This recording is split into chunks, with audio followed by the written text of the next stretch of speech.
Hello दोस्तों, स्वागत है आपका आपके इस चैनल पर। आज फिर हम अपना जो भारत का जो प्रादेशिक विभाजन भौतिक विभाजन चल रहा था उसी का कंटिन्यू करेंगे। इससे पहले 3 को सीरीज को कंप्लीट कर चुके हैं, ठीक है। हिमालय, उसके बाद आपका तट जो था, उसके बाद प्रायद्वीपीय भारत था, वो तीनों खत्म कर चुके हैं।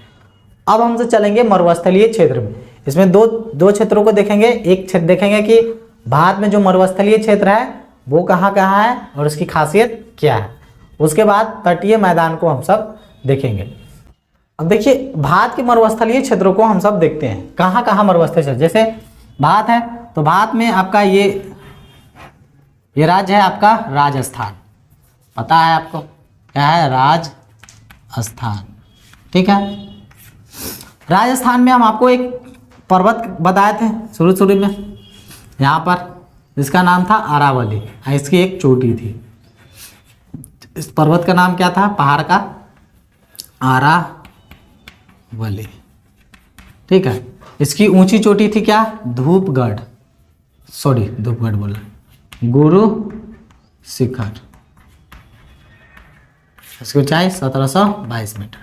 इतना बात हम आपको पहले बता चुके हैं, ठीक है। अब मरुस्थलीय क्षेत्र जो बात की जाए ना, तो देखिए कहाँ कहाँ। इधर आपका पाकिस्तान वाला एरिया है, ठीक है। तो मरुस्थलीय क्षेत्र कुछ इस यहाँ से इतना बड़ा है, इतना बड़ा मरुस्थल है। मरुस्थल का मतलब होता है, जैसे मरुस्थल हम सब किसको कहते हैं, पहले बात को समझिए। मरुस्थल क्या है?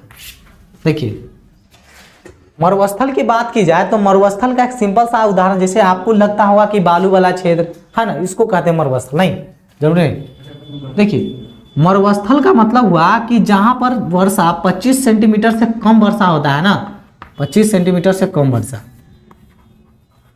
तो उसको हम सब मरुस्थल कहते हैं। मरुस्थल है ना, मरुस्थल एक्चुअली ठंडा भी हो सकता है, जो बर्फ वाला है वो भी हो सकता है, और जो बालू वाला होता है वो भी हो सकता है। दोनों तरह के होते हैं। जहां पर सिंपल सा डिफिनेशन है कि 25 सेंटीमीटर से जहां पर कम वर्षा होता है सबका है मरुस्थल है। जैसे बात की जाए दुनिया का सबसे बड़ा मरुस्थल, तो सहारा नहीं है। दुनिया का सबसे बड़ा मरुस्थल अंटार्कटिका है, अंटार्कटिका है, ठीक है। उसके बाद सेकेंड है आर्कटिक। अब तीसरे नंबर पर आता है सहारा। पहले बात को समझिए, फिर आपको हम वहां पर ले चलते हैं। टॉप 1, टॉप 2 और टॉप 3 में दुनिया का सबसे बड़ा मरुस्थल की बात करें तो अंटार्कटिका है। क्या? ठंडा मरुस्थल है। यहाँ पर क्या है? सिर्फ बर्फ है। यहाँ पर भी क्या है? 25 सेंटीमीटर से कम वर्षा होती है। ये भी क्या है? ठंडा मरुस्थल है। लेकिन दुनिया का सबसे बड़ा गर्म मरुस्थल कौन है? सहारा। दुनिया का सबसे बड़ा गर्म मरुस्थल, गर्म की बात बोल रहा है। और दुनिया का सबसे बड़ा मरुस्थल तो उसके हिसाब से आपका अंटार्कटिका हो, ठीक है। बात को समझ में आया? तो भारत की जो राजस्थान में जो मरुस्थल स्थित है, जो मरुस्थल में ये स्थित है, राजस्थान में जो मरुस्थल है वो क्या है? गर्म है कि ठंडा है? वो है गर्म वाला मरुस्थल, यानी बालू वाला, ठीक है। तो इस मरुस्थल की खासियत देखिए, तो देखिए क्या है, जो अरावली पर्वत है उसके पश्चिम में स्थित है कौन सा? ये वाला आपका मरुस्थल। अब इसका नामकरण सब हम देखेंगे कि क्या क्या होता है। पहले हमसे देखेंगे कि मरुस्थल का निर्माण होता कैसे है, क्यों बनता है मरुस्थल। देखिए, सिंपल सा एक सवाल का जवाब दीजिए। जैसे कोई भी नमी है, नमी कब खत्म हो जाती है? जैसे बात की जाए कि आपका हाथ, होठ, ये सब कब फटता है? ठंडी में या गर्म में? पहले सिंपल सा सवाल का जवाब। ऑब्वियसली बात है कि ठंडी में ये सारी चीजें होती है। तो दुनिया में 2 तरह की हवाएं चलती हैं। एक ठंडी हवा चलती है, एक गर्म हवा चलती है।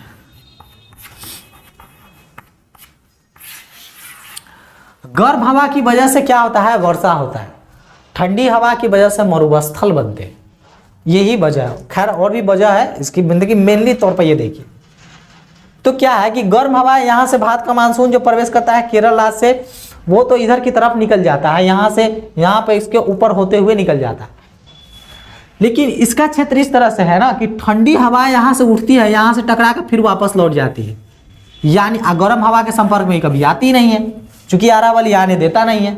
तो इस वजह से क्या है, इस क्षेत्र में केवल ठंडी हवाएं आती रहती है। गर्म हवा से इस क्षेत्र का कभी भेंट होता ही नहीं है, जिस वजह से क्या है कि यहाँ पर नमी बहुत ज़्यादा बढ़ जाती है, और नमी बढ़ने की वजह से क्या है, ये सारा क्षेत्र रेगिस्तान में बदलना शुरू हो जाता है। यानी जिस तरह से आपका, अब आप हमेशा ठंडी में रहिएगा तो आपका होठ हमेशा फटता रहेगा, है ना। तो बात वहीं पर, इसको हमेशा ठंडी हवा इस जमीन को, इस चीज़ को मिलते रहता है, जिस वजह से क्या है, यहाँ पर मरुस्थल, केवल मरुस्थले का विस्तार होता चला जाता है। क्यों? क्योंकि यहाँ पर ठंडी हवाएं आते रहती है, ठीक है, कभी गर्म हवा के संपर्क में आती ही नहीं। तो आपको तो ये वजह समझ में आएगी कि मरुस्थल बनता क्यों है। अब बात करते हैं यहाँ पर मरुस्थल है कौन। तो देखिए, आरावली के पश्चिम में स्थित है कौन, आपका ये थार मरुस्थल इसको कहा जाता है। थार मरुस्थल कौन सा है? गरम मरुस्थल। थार कहिए या विशाल भारतीय मरुस्थल, विशाल भारतीय मरुस्थल ये भी कह सकते हैं, ये भी नाम कहते हैं लोग, या और एक नाम कहते हैं राजस्थान का मरुस्थल, ये भी कहा जाता है। ये तीनों का नाम आपको देखिए, तीनों एक ही नाम है, एक ही चीज है। इस रेगिस्तान का नाम है थार का रेगिस्तान। ये क्या है? भारत का सबसे बड़ा मरुस्थल है, ठीक है, क्या इसलिए विशाल भारतीय मरुस्थल, क्योंकि भारत का सबसे बड़ा है इसलिए कहा जाता है। और राजस्थान का मरुस्थल इसे कहा जाता है कि जो थार रेगिस्तान है ना, उसका विस्तार कहाँ है? तो आपके राजस्थान में है, ठीक है, कहाँ है?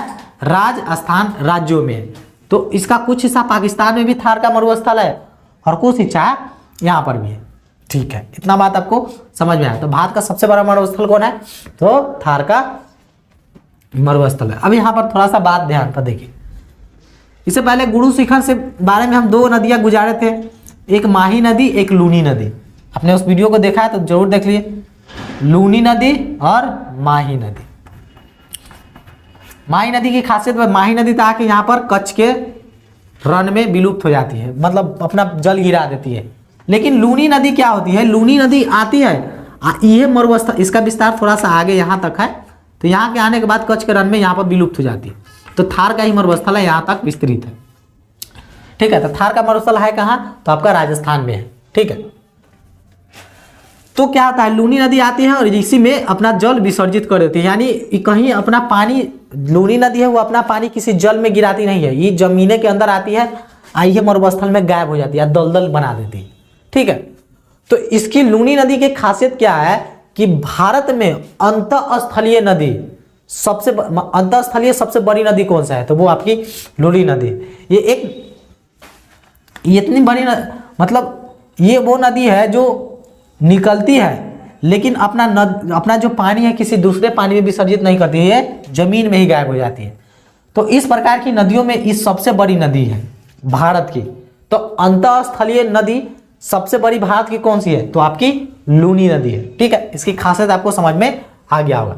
बस मरुस्थलीय क्षेत्र में इससे ज्यादा और कुछ नहीं है। इसको आप लिखना चाहे तो लिख सकते हैं, विश्व का सबसे बड़ा मरुस्थल का क्रम 1, 2, 3, ठीक है। दुनिया का सबसे बड़ा गर्म मरुस्थल कौन है? तो सहारा है, ये गर्म है, दुनिया का सबसे बड़ा गर्म मरुस्थल, विश्व का सबसे बड़ा गर्म मरुस्थल का सबसे बड़ा गर्म मरुस्थल, ठीक है, दुनिया का सबसे बड़ा गर्म मरुस्थल है, ठीक है। भारत की बात की जाए तो भारत में तो हम मरुस्थलीय क्षेत्र से भारत की बात ही हम कर रहे थे। तो क्या है? अरावली पर्वत के पश्चिम में स्थित है, नाम क्या है? थार का रेगिस्तान। किस राज्य में है? तो राजस्थान में है। ये क्या है? भारत का सबसे बड़ा मरुस्थल कौन है? तो आपका यही थार का रेगिस्तान। जो बात हम आपको बोले हैं वो हम आपको लिखित में दे देते हैं, इसको आप चाहे तो नोट डाउन कर सकते हैं। अब जो बात हम आपको बोले हैं उसको आपको हम लिखित में देते हैं। इससे पहले जो बात अंटार्कटिका वाला वो आप जरूर लिख लीजिएगा, पहले बात यहाँ देखें। बात करते हैं थार मरुस्थल या भारतीय विशाल मरुस्थल या राजस्थान की मरुस्थल के बारे में। तो ये क्या है? अरावली के पश्चिम में स्थित है। उसके बाद क्या है? यह जो अरावली जो है ये क्या है? भारत का सबसे बड़ा मरुस्थल कौन है? तो थार का रेगिस्तान। इसका ज्यादातर विस्तार कहाँ है? तो थार का रेगिस्तान जो स्थित है वो कहाँ है? तो आपके राजस्थान में। उसके बाद इसका विस्तार जो है वो भारत और पाकिस्तान दोनों क्षेत्रों में है। ठीक है, तो इस बात को आप नोट डाउन करें चाहे तो नोट डाउन कर सकते हैं। तो आज के लिए इतना ही। अगर आप चाहते हैं कि मुझसे ऑफलाइन पढ़ना चाहते हैं तो आप आ सकते हैं मुजफ्फरपुर केरमा लालू चौक पर विजिट कर सकते हैं। मेरे यहाँ पर कोचिंग चलता है कैरियर सक्सेस इंस्टीट्यूट के नाम से, तो आप यहाँ पर ऑफलाइन क्लास कर सकते हैं, नहीं तो ऑनलाइन के लिए तो है ही। फिर खैर आज के लिए इतना ही। अब फिर मिलेंगे किसी नेक्स्ट वीडियो में किसी नए टॉपिक के साथ, तब तक के लिए जय हिंद।